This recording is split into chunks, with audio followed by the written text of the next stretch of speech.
What's up, everybody? Welcome to Ergo's weekly AMA and developer update. I hope everybody's having a good April.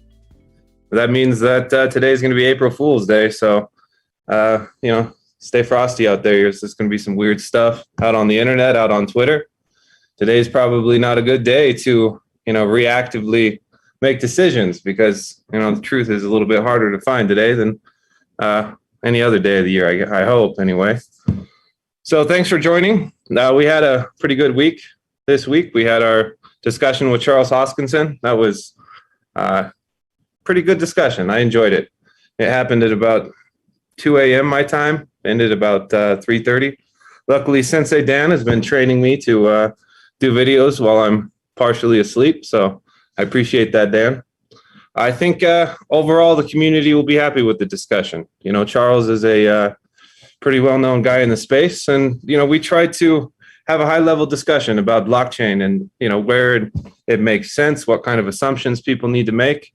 I think that overall it was kind of unique. There's a lot of, I'm just going to call it low-level content out there that's more like dance for us and make the price better.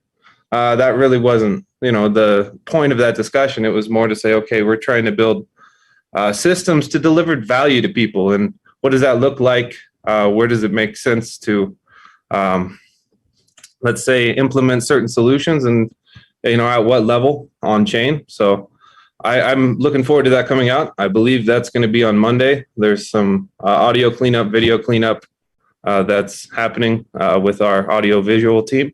So once that's out, I hope everybody tunes in and learns a little bit. I certainly did.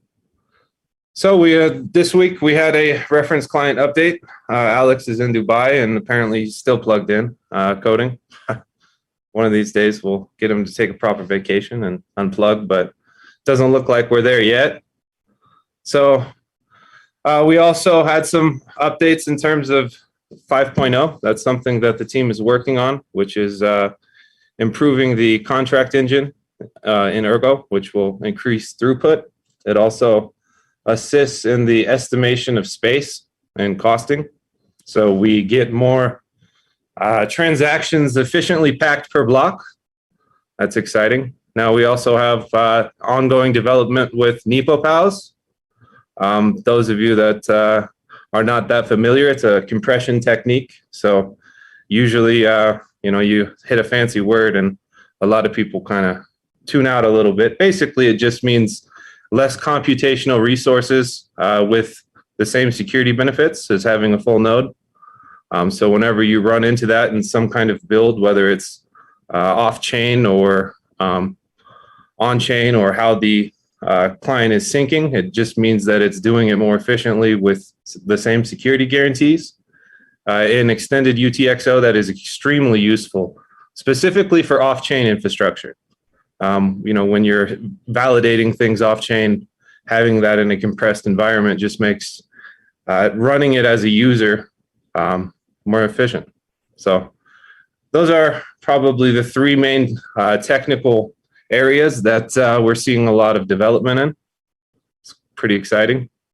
When you get into some of the nuances, it's sometimes speaking nerd, but the benefits of that are going to be very real. So I'm excited to see them come out. Let's hop into the questions and see what's on the community's mind. Somebody says, where is Charles? I have no idea. I am not his keeper. Maybe he's in Dubai, maybe he's in Colorado, maybe he's at some undisclosed location. I do know that he's going to be with us on Monday on YouTube, so tune in and watch that. Somebody says, Armeanio is repping the 5 o'clock shadow. Yep.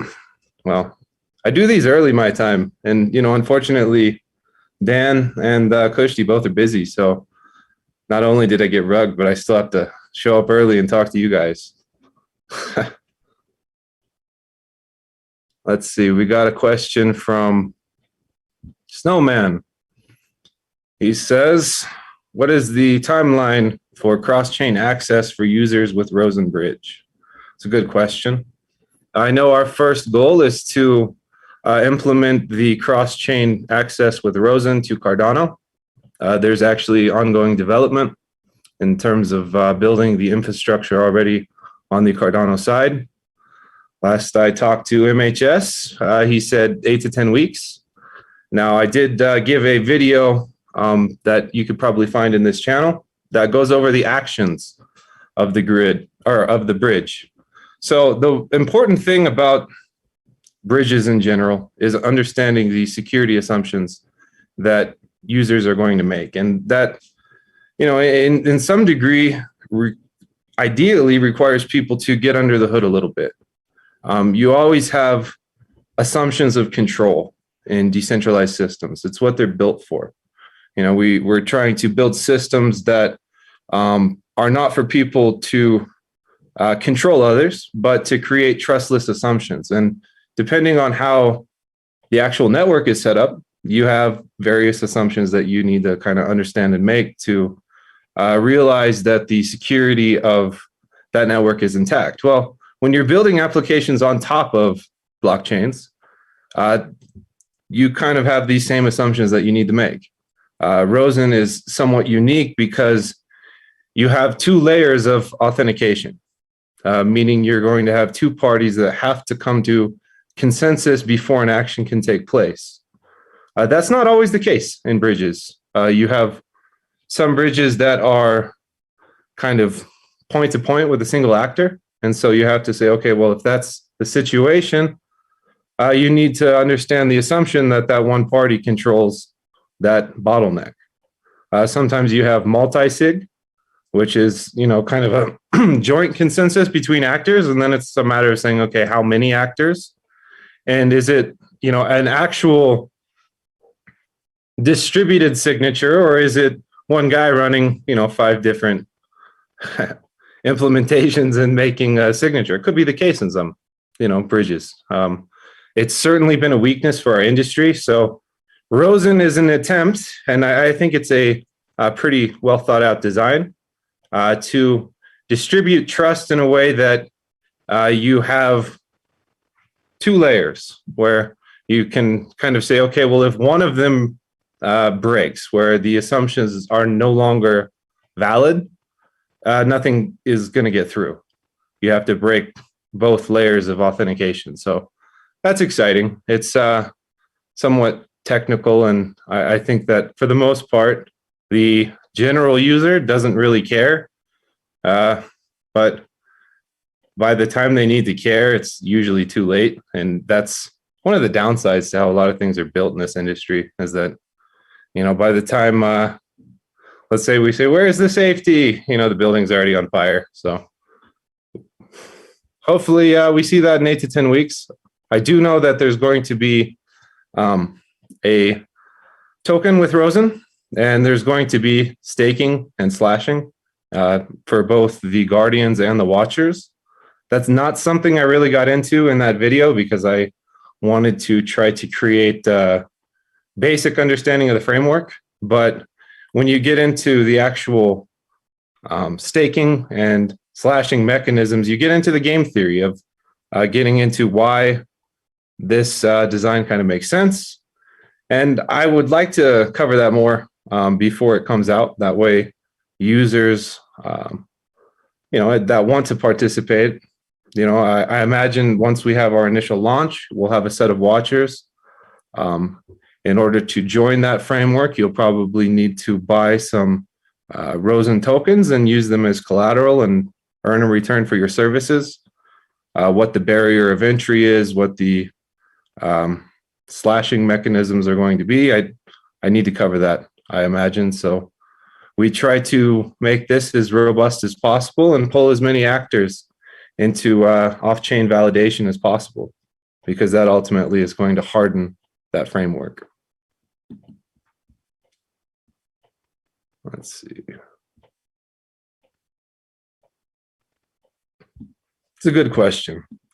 Can we talk about bear whale? So Ergo has had a rogue actor that has a pretty sizable amount of ERG that has been trying to exploit and control different frameworks for over a year now. And, there have been some times where that's worked, sometimes where it's kind of blown up in the bear whale's face and he's taken some financial hits.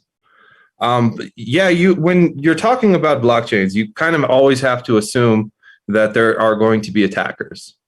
So I don't know who the bear whale is. Based on some of the timing of actions, I would, safely assume that it's not someone that necessarily knows what's happening on the back end, because there have just been a couple of times where if there were any like information asymmetry, choices wouldn't have been made. So that's something I've at least found relief in. But to some degree, we have to expect that type of attacker. Somebody that's going to say, okay, well, I have a decent amount of power in the ecosystem just based on the amount of tokens that I control, and I'm going to try to use that to my advantage. You kind of get into a debate here where these systems don't really work well if there's an assumption that everybody's going to behave. We need to kind of take the proof of work assumption that everybody is going to try to maximize the value that they have in the system. Now, the bear whale, as an independent actor, I would say has been a net positive for security, even though it's not necessarily someone that has been too supportive of the system. They've more been attacking it, but it gives us the ability to make sure that our frameworks are solid. And so it's kind of like free stress test. So in that sense, it's been a positive. That's actually something that we've heavily considered in building the DEXI framework, is that it is going to be more hardened for that type of actor that's going to try to manipulate frameworks than AGUSD is. There's just less room for that type of action. So net, I think it's a positive. It's something that we have to assume. It would be nice if we could say, okay, well, the assumption we can make is everybody's going to behave and get along, and the world's going to be a great place. But that's really not what these systems are for. They're meant to try to say, okay, well, in the event of somebody trying to control or manipulate the system, what are the assumptions that we need to make? And so, as users, that's something that you continually need to look into. It's something you should understand, because that's the risk you're getting into, is you're interacting with a system that's built on certain assumptions that you need to understand. And that's something we've actually tried to encourage on the application level as well, where, if you get into Ergo Dex, I believe, has a KYA thing that you read, hopefully. I can't say that's going to be universally true for users, but having a understanding of the assumptions, the risks, and the levels of control. You have an industry that is hyper-focused on that on the base layer, but then if you look at the applications that are built on top of the base layer, for some reason, that hyperfixation on assumptions and distribution of control kind of seems to fall apart. I think the industry would be a lot better if there were more focus on knowing the assumptions involved in contracts and who can update the contracts. And, when you get into infrastructure, what is the distribution of power and risk? There's heavy questions, but ultimately really important in terms of delivering a trustless experience within a certain set of assumptions.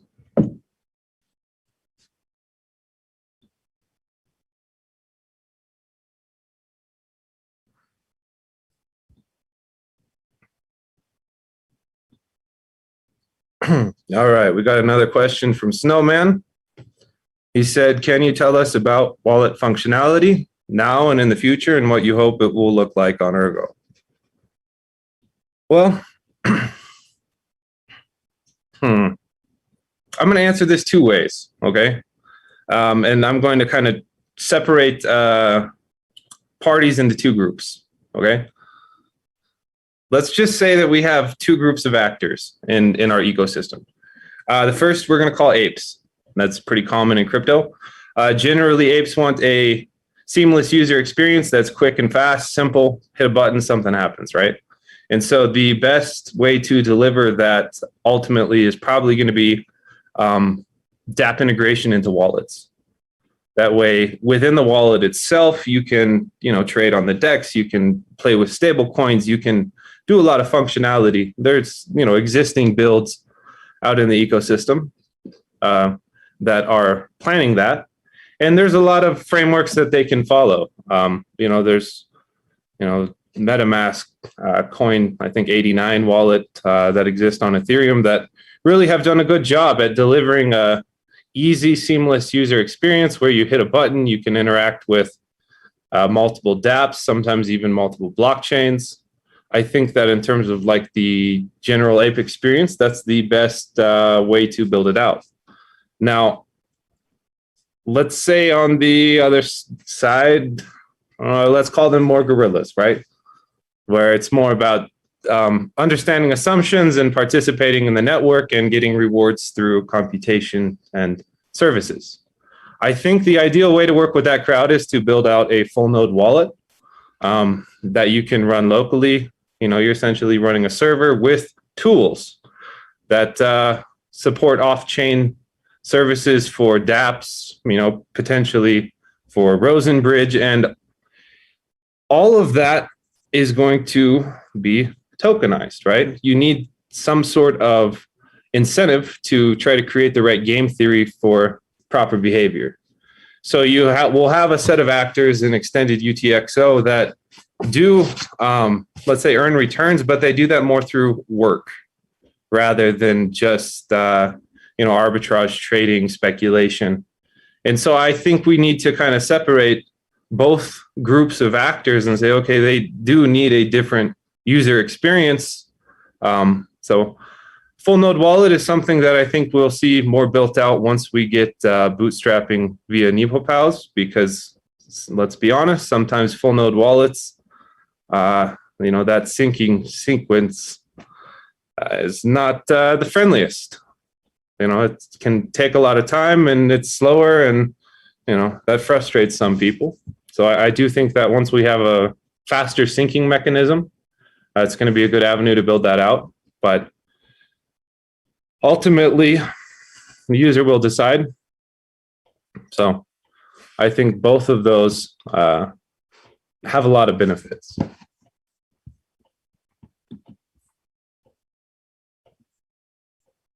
Let's see.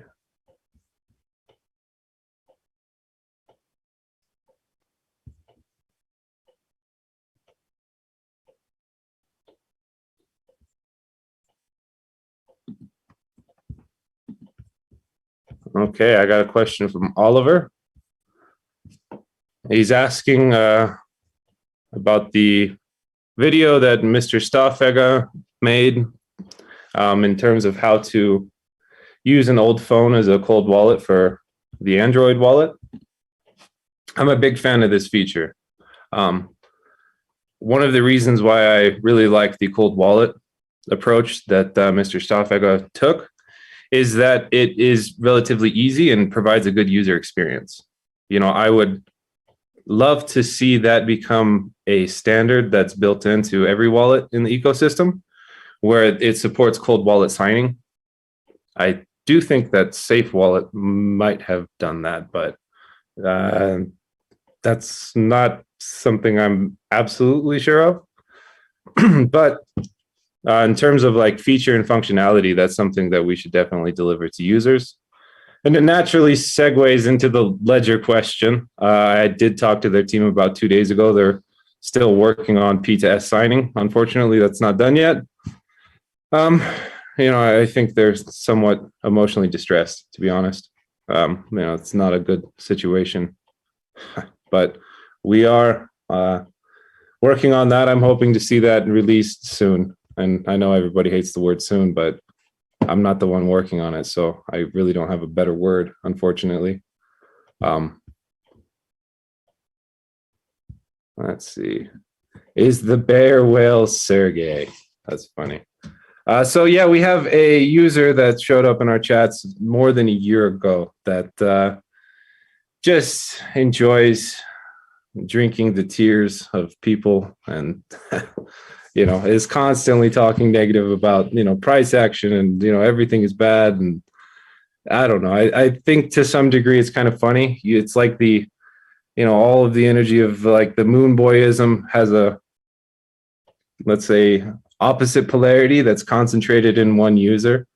It's something that some people get really upset about. Actually, they're like, you need to ban this person. And the reality is he's never been aggressive, right? He's never been too offensive. He's never been insulting people or just I guess is Mr. Bear. And if we have channels, I think it's important that everybody that kind of behaves anyway shows up and has a voice. So it's not somebody I particularly listen to. I just think he's funny. Just the opposite of like you have the rocket gifts and this type of social channels, and he's always like the blood and tears guy. So give him as much energy as you want.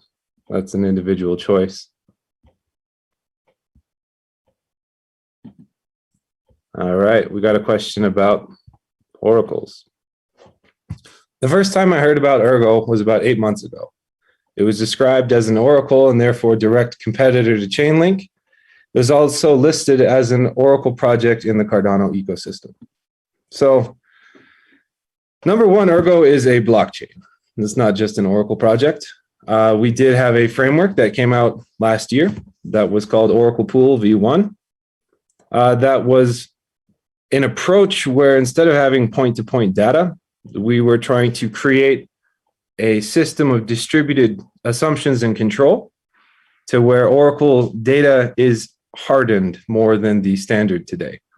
It's somewhat similar to bridges where you do have oracles that are point-to-point, meaning it's a potential choke point for an attack. There's one actor that is broadcasting data, and that's sometimes securing a tremendous amount of value on smart contracts. And so there have been different Oracle attacks that have existed in our industry. And so the Oracle Pool framework was and is an approach to decentralized trust around that type of data. Now, in V1, it was kind of the proof of concept. It actually is live on Ergo. It's been running for over a year now, I think, with Sigma USD. There were some inefficiencies to the initial design. The distribution of trust aspect is solid, but if you're going to try to build a commercial product, you need to have it efficient. And I think, we've been looking at that and working on a, let's just say update, redesign in terms of how it actually functions on the smart contract level, what the payouts are. The first build was a little bit dusty. I would say the incentives weren't quite where they should be. So that's something we've continually been working to update. If you hop into the weekly developer update, you'll see Green Hat pretty much weekly going through V2, implementing it into Sigma Rust. Now, that was one thing that the Cardano ecosystem was really excited about when they were rolling out smart contracts. The potential for Ergo to work with Cardano, I don't see that as changed. And, the reality is, I believe they're going to be doing hard fork in June. I'm going to say June. That's going to actually allow data inputs, which is a pretty important part of having performant oracles in UTXO. It's kind of understanding that if you don't have data inputs, which are kind of stagnate, updatable boxes, you have to consume and create a new box every time you use Oracle data. And that's really inefficient. It's costly, it requires more computation than really is optimal for that type of framework. Now, The reality is, we've kind of known that Cardano is going to be building out their smart contract framework and their throughput, as you know, we are kind of doing something similar in our ecosystem. So I never thought it was going to be like a day one thing 8 months ago. Sometimes people get a little overexcited and they forget about like the technical development and let's just say path to market that things have. So we've spent the last 8 months optimizing. We have a test partner with Wave Enterprise that's going to be working with private commercial entities to try to plug in Oracle V2. They're already kind of playing with Oracle V1, but the reality is Oracle V2 is significantly improved versus V1 for economic efficiency. So I do think that that's still on the table. Now, our goal is to build the tool, pass it to the community, and let people build with it, rather than being a centralized entity that kind of manages everything. I know that users kind of love that as a marketing concept, but the reality is we're a decentralized system, right? So once we release Oracle V2, there's going to be actors that set up their own federated groups, let's call it, of Oracle actors, providers. I hope there's tooling that allows them to build reputation. And then it's a matter of plugging in applications, whether on-chain or off-chain, to empower smart contracts. Now, the Oracle framework actually has a couple of different paths it can take. One is going to be off-chain via, like a API that's broadcasted and plugged into another ecosystem. There is also the potential to have everything on-chain, where you have the Oracle data basically minted on-chain in the form of a token with some metadata attached to it, or some data in the registers. And that actually moves through a bridge to another chain that can then read, decipher, and use that. So there's actually both paths, and it's just a matter of where and when it makes sense, what's competitive, and ultimately what potential partners need, right? And I think that at least in terms of Cardano, that's not something that has fully been adopted yet. There's not a lot of oracles that I'm aware of that are even live. So I think that's just a matter of building to that point. And both systems are concurrently, so I don't see it as a negative or a big issue. It's just something that we're working on. Says, hey Joe, how's Kushti? He's happy. He's usually a happy guy, If he's plugged in and coding stuff, that's what he enjoys the most. So he's in Dubai, and we got a new reference client, so I imagine he's still plugged in and doing his thing.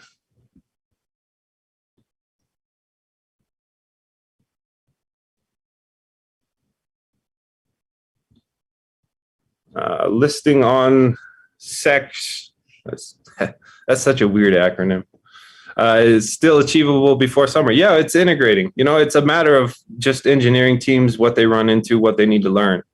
If you create a partnership and you're onboarding a exchange, they need to build infrastructure. They need to understand how to maintain it. That's a process. That's not always fast. I've spoken about this before. Ergo is a mainnet, which comes with additional complexity. And it's kind of unique, which means that, wallet engineers at exchanges need to pick up new skills. They need to learn about Ergo, how it works, how to maintain it. And, that is a process, and it's in motion.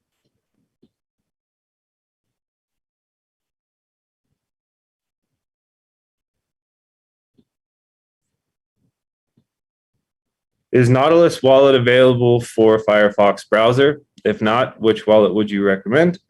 I think right now the best wallet for Firefox is going to be Safe Wallet, SafeW. You can find their GitHub. I do know that Nautilus Wallet is working on a Firefox build, but I am not sure whether that's even been made public or if that's just in private testing at this point. I think Safe Wallet would be the place to go to for now.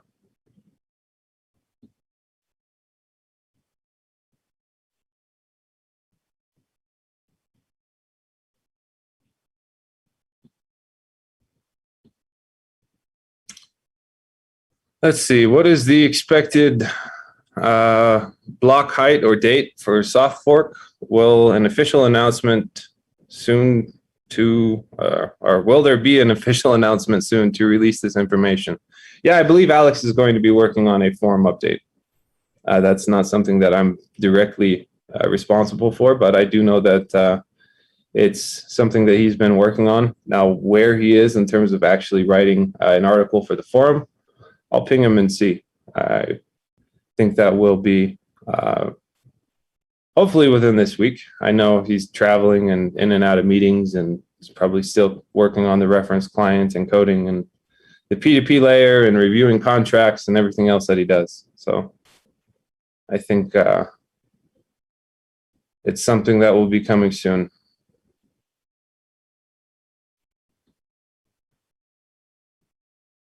Okay, the next question. What preparation has Ergo undertaken to accommodate the potential influx of miners and hash rate post ETH 2.0? Well, I think the best thing that we can do really is build tools on the network that deliver value.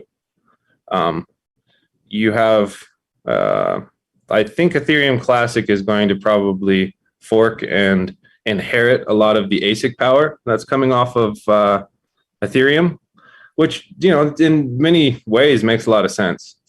There's a lot of hardware out there that, you know, was going to be essentially homeless if ETH can pull off their consensus change.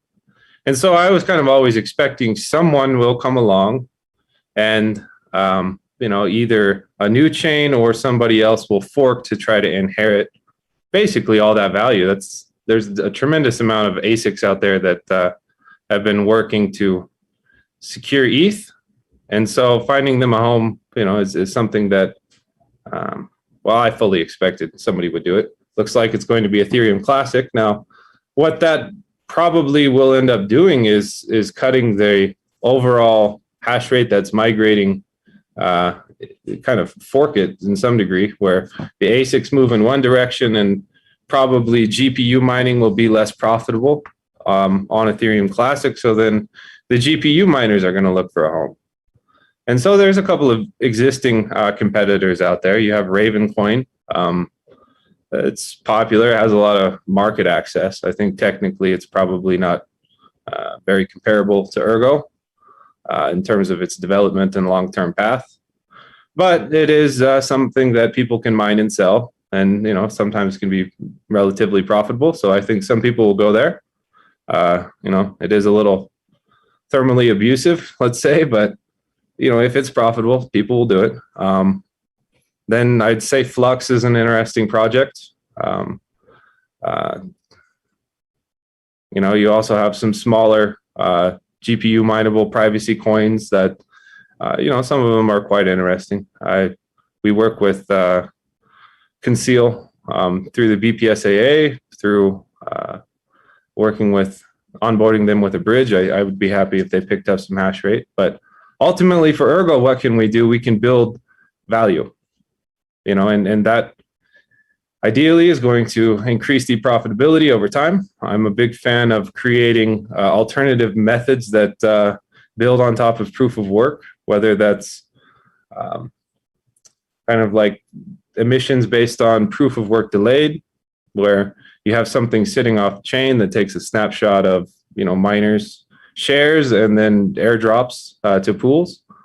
There's also the potential to create merged mining rewards via side chains, or, you know, there's a couple of frameworks that we can work with. Now, Ergo, you know, is a chain that is built and, you know, kind of governed by miners. They have the ability to create network adjustments on the fly. I do think that that's something we need to have a bigger conversation about in terms of building out the tooling to do that and really educating miners as to why Ergo. But ultimately, it's a business. Mining is somewhat similar to like creating ROI cash flow in real estate, where you have an initial upfront cost, and then you're trying to create a cash flow stream that offsets the cost of your initial investment, gives you some profit margin, allows you to pay things off, and then ideally hit a point where you own your own rig and you are just profitable. So hopefully we deliver tools that open that pathway to miners. I think that would be awesome. I think Ethereum, may be making a mistake. And yeah, there's also the very real possibility we get some kind of Ethereum classic squared. Let's see. How is your mining rig coming along? Yeah, I've been playing with it. I've been solo mining a little bit. I ran it on Windows. Now I'm playing around with building it on Ubuntu. Just something I'm doing for fun. I was thinking of building some like Ubuntu based Hive OS alternative that you don't have to pay. It's not a tremendous fee, but it's just kind of a fun thing I play with on when I have time. I'm not really mining right now for like net profitability. I'm just doing it to play. I think that if I get a nice Ubuntu setup that syncs with the mobile, I might do some kind of video to give people an alternative of what they can build for free.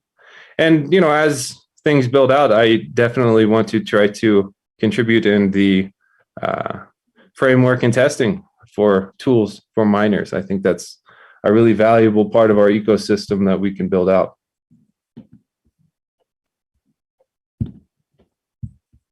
All right, the next question.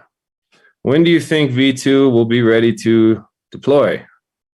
That's going to be up to Green Hat. I'm sure it's something that we're going to build, test, improve, try to optimize. I don't really have an ETA at this point. Just depends, once it has the, let's say, first iteration come together, we're going to play with it and then improve it. When you're talking about software development, ideally, it's not a end point. It's more of just series of progression. We may see a V3. If there's something that we can improve that makes the functionality or efficiency better, we definitely should.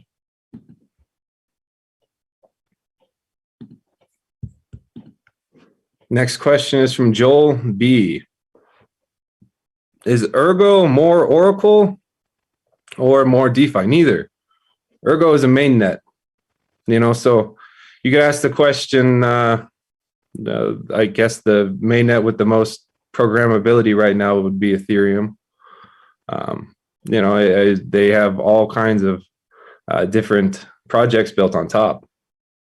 Our goal is to create a diverse tool set at the base layer, create the educational framework for developers to come on, understand the benefits of extended UTXO, and build what they feel is best, rather than like be the hand that controls the market. We are a decentralized system, so we definitely have a role to play in terms of the tooling and education and encouraging, just say, proper steps in development, proper security, as well as encouraging open source framework. That's not something, again, that we can control. It's not the goal of a decentralized network to dictate what is built on top of it. I know that that is really sexy for marketing purposes, but that's not the point of decentralization. So can we build Oracle? Sure. Is DeFi possible? Sure. Are there other use cases? Absolutely. And that's something that we're going to continually build, explore, and encourage new actors to come in and build with us.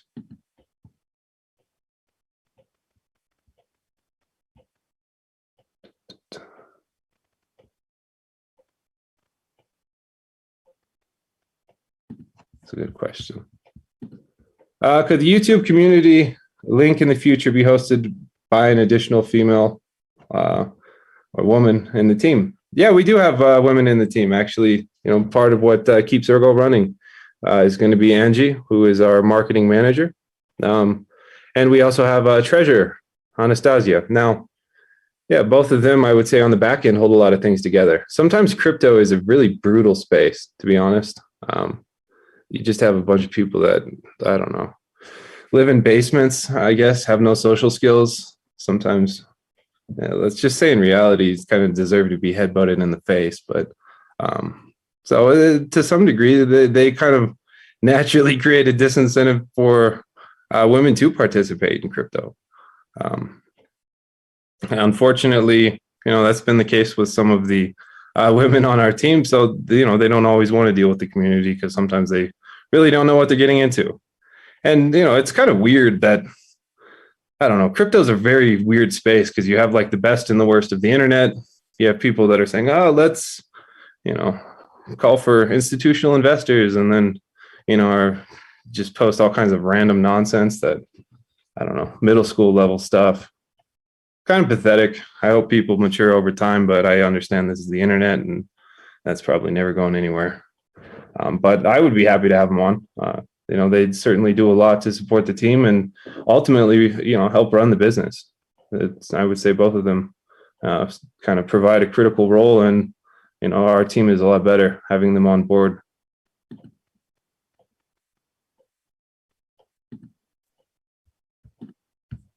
Next question.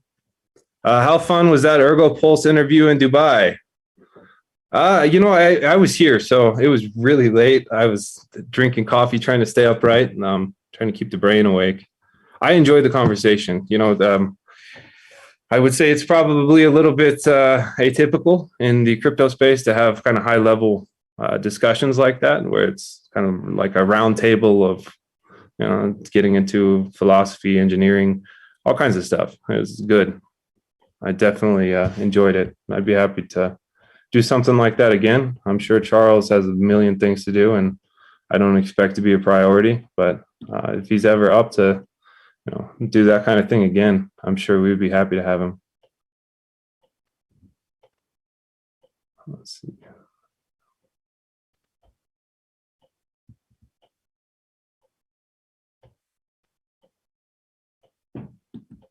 Next. Good morning, Joe. Has anyone played any April Fool's jokes on you yet? No, hopefully not. Let's see.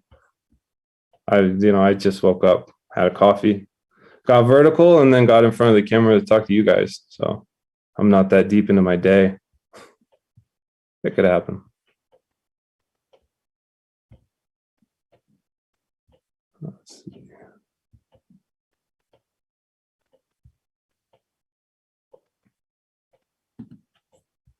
Now, it's a question about online, offline wallets. Sure, you can create a cold wallet. We also have a paper wallet, which allows you to, print your wallet and kind of creates like a weird version of blockchain cash that's on paper. If that's the case, save it. Don't lose it. Keep your seed secure always. And it's important to recognize a wallet is just kind of like a portal to interact with blockchain. So, sometimes you can just keep your seed phrase in your head if you have the capacity to remember that. And you don't necessarily need a wallet. If you need to access your funds, you download basically a wallet that acts as a portal. You get something done, and you can always delete it. There's a lot of people that do that where they don't actively, let's say, keep a wallet active. They just sign in as needed. Sometimes people will even, spin up a full node and log in with their keys, do something, and delete that build. So keep your keys safe, everyone.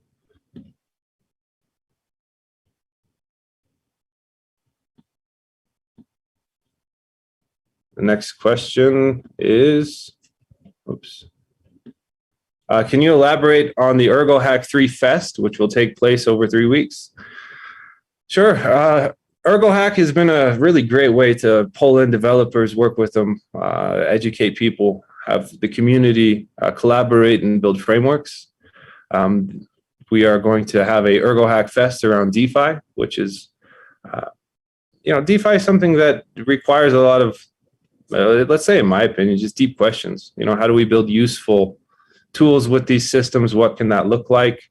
What's the appropriate level of inflation that DeFi project should have? What's the type of frameworks? There's a lot of open questions that are still being explored industry-wide.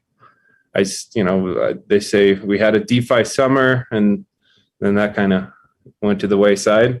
Now we're in like DeFi 2.0, and I think we'll have 3.0 and 4.0 and kind of go through a certain cycle of development until it becomes more useful.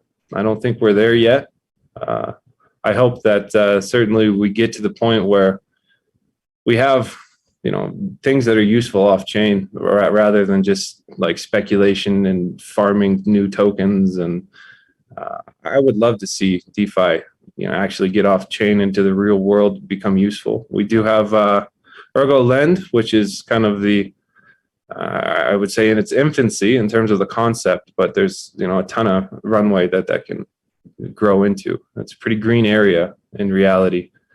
And there's a lot of legal complexity in truth with getting DeFi off chain, because you're directly competing with an incredibly powerful industry. But nonetheless, I think we'll get there.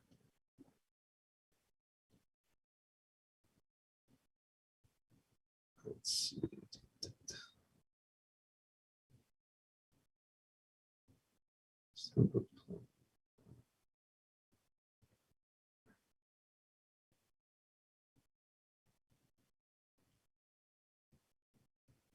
Somebody asked, why aren't you in Dubai? I was invited, but I was invited with short notice, and I would have had to reorganize some things here that just didn't work out. Had some conflicts. I'm sure I will get to that kind of thing in the future. Let's see.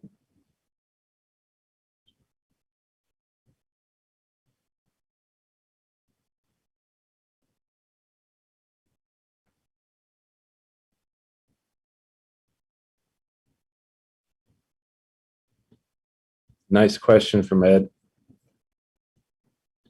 He's basically asking about mutable data, where you can update NFTs. The project that I've seen that I find probably the most interesting in terms of like NFTs and creating a mother NFT that then gives birth to, let's say, spin-offs that's done via smart contract is probably Hype Schools on Cardano, where I know they had like their initial launch, and then I think they called it Vapor, where you could interact with a smart contract and it would mint you a new NFT. So Ed, I would say look into that framework. I know we do have BitMasks that's doing something similar. I don't know if there's been any baby BitMasks. I haven't really been tracking that in the last, 2 weeks or something. But it's certainly an interesting concept, is creating an NFT that then allows you to spin off other NFTs based on some interaction. I guess it depends what, but that's kind of a unique use case that I hope you look into and can build something with.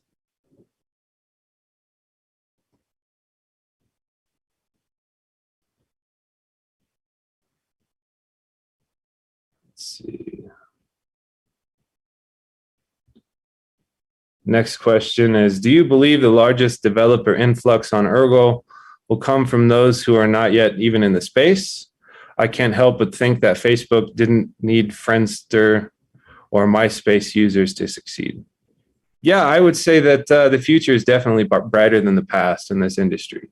I think that in terms of extended UTXO, we are very young.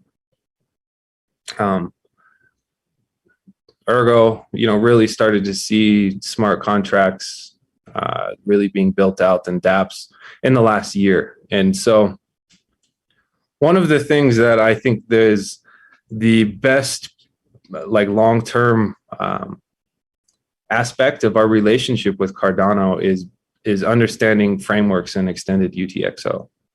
I think that having the UTXO Alliance is also going to be kind of a driver of research and potential frameworks. But I do think the larger developer influx is yet to occur. Now, what can we do to encourage that, let's say, influx or adoption? And a huge part of it breaks down to two things, okay? The first is going to be open educational frameworks, right? Which is a way for developers to come in and understand what the benefits are and how to structure contracts in extended UTXO. And the second thing is going to be software development kits. We need software development kits that are easy, flexible, bring multiple languages into the Ergo ecosystem. And those two things together are extremely powerful. I've said in one of these previous AMAs that, the people that are really going to build the most value on Ergo are the developers. They're going to be able to answer the question, what does Ergo do? Or what can I do on this network? And the path to get there is the software development kit. We need to make something that's easy to use, brings a lot of tools that is easy for developers to work with, and then have the tutorials, documentation, and educational frameworks to give them a path to market to where if they're trying to build something new or complex, they can take all of the work, time, and energy from other developers that have built open source frameworks and pull that into their knowledge base. The barrier of entry in extended UTXO needs to drop. And that's not something that happens overnight. That's going to probably be a multi-year process because extended UTXO is new. So, as it's growing in terms of its use case, its adoption, new frameworks, you also have kind of a lagging energy that happens in parallel where it's, software development tools and frameworks and getting, let's say, the cutting edge to the average developer. So that's a process that I imagine we'll go through for a couple of years. Solidity is a really good example. I say that usually every AMA, but I think it's important for people to understand that when Solidity first came out, it was difficult to work with. There were not that many people that really understood it. And then, over time, it's become easier. The software development kit is extremely popular. And now, the barrier of entry is really lowered a lot. And that's created a huge explosion of growth, development, and ideas. And ultimately, those ideas are going to give birth to frameworks that are going to deliver value. So long term, that's a huge goal.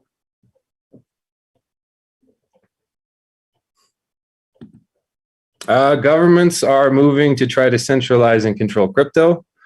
Like Ether has Vitalik as the face of the project, Ergo has you. Have you felt pressure from any institution for going against the privacy aspects of the project? Listen, the only reason I'm talking to you is because I have the best English. Like full stop. If Alex had the English skills that I do, he would be here, not me. But he wouldn't want to. He wants to code. And so, and like internally, when we brought Dan in, there was a discussion. Someone needs to get out there, talk more to the community, interact, answer questions. And so it was one of those things where we kind of all looked at each other, and I'm Mr. Short Straw. So am I the police? No. If somebody, made a big issue, let's say I'm in the US, if the US government said, hey, you need to backdoor the project or you can't have the privacy, I would flat out quit and just participate as a community member. At that point, what can they do? Worst case, I don't know. Go to jail, spend some time with the boys, lift some weights, who knows? But I think that centralization aspect of, I think it's the European Union right now is trying to say, oh, you can't self-custody. Yeah, good luck. Good luck. I don't see that as something that's enforceable. And realistically, even if it does pass, how many people are going to comply? And then what's the level of resistance going to be? What's the punishment going to be? Crypto as an industry was built to try to deliver peer-to-peer economic exchange without the need for a central actor, and the third wheel is feeling left out. So they're trying to, come in, regulate, control, pull it back within their sphere of power because it's a disruptive technology. But the reality is the cat's out of the bag. I think there's too much innovation is too widespread. So good luck fighting that fire. That's all I got to say.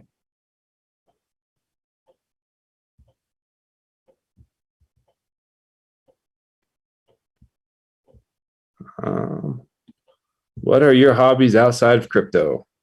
Well, I live in the mountains, so I like to build things and chop down trees and chop wood and cook food and just have fire, enjoy life. I like if I'm not working here, I like to be unplugged, to be honest, and just enjoy reality as it is.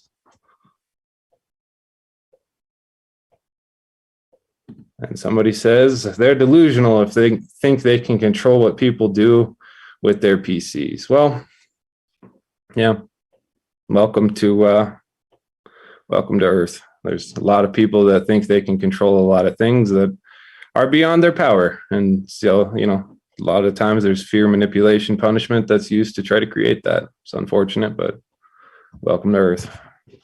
I don't think that that's something that will stop the progress and adoption of this technology. It might intimidate new users so that they kind of delay the adoption of it. And if that's happens, it happens. Nothing I can do about it. I'll be here. And as I said, worst case, if that became like a serious liability for me, I would just resign from the foundation and work personally. Same thing, a different title. Thanks for joining, everybody. Looks like I've rolled over the hour. I hope I got all my questions answered, or at least enough of yours. So I'm going to sign off, make a new cup of coffee, and hope everybody has a wonderful day.